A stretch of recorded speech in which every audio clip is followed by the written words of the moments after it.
Akhilesh యాదవ్కి Asaduddin Owaisi warning ఇచ్చాడు. ఎలాంటి warning? ఇకనైనా మేలుకోండి. ఉత్తరప్రదేశ్లో రాబోతున్నటువంటి ఎన్నికలకి, అంటే 27లో ఎన్నికలు ఉన్నాయి. దేశ రాజకీయాల్ని ఒక మలుపు తిప్పేటటువంటి రాష్ట్రం ఉత్తరప్రదేశ్.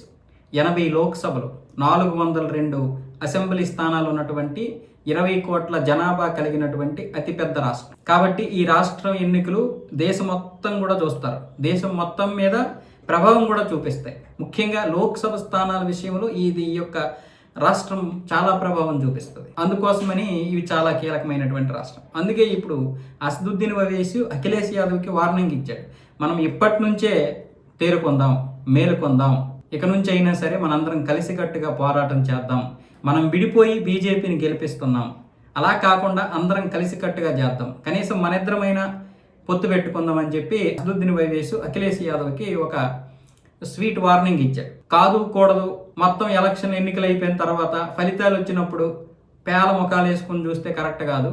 కాబట్టి ఇప్పుడైనా మేల్కోండి, ఆ తర్వాత మీ ఇష్టం అన్న విధంగా ఆయన ఒక వార్నింగ్ లాంటిది చెప్తే, అక్కడ ఉన్నటువంటి ఎంఐఎం నేతలు ఏమొచ్చేసి, మా నాయకుడు మతాల కోసం కాదు, ఏ మతమైనా మాకు వ్యతిరేకత లేదు, మేము కేవలం మా మతం కోసం, మా సమానత్వం కోసం, మా హక్కుల కోసం పోరాడుతున్నటువంటి నేత, మా నాయకులను కూడా అదే కోరుకుంటున్నాం.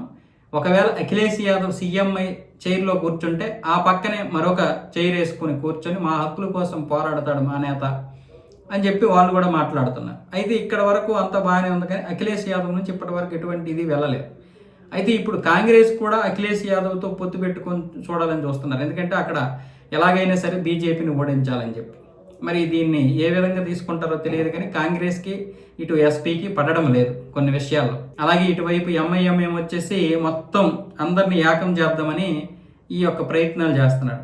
కానీ మరి వీళ్ళందరూ కలిస్తే మాత్రం కొంచెం అది ఓటు బ్యాంక్ రాజకీయాలు అవుతాయి. మరి ఓటు బ్యాంక్ రాజకీయాలు వీళ్ళు చేస్తారు కాబట్టి మరి అక్కడ ప్రజలు ఏ విధంగా మేలుకుంటారు? యోగి ఆదిత్యనాథ్ని అయితే వదులుకునే ప్రసక్తి అయితే లేదు.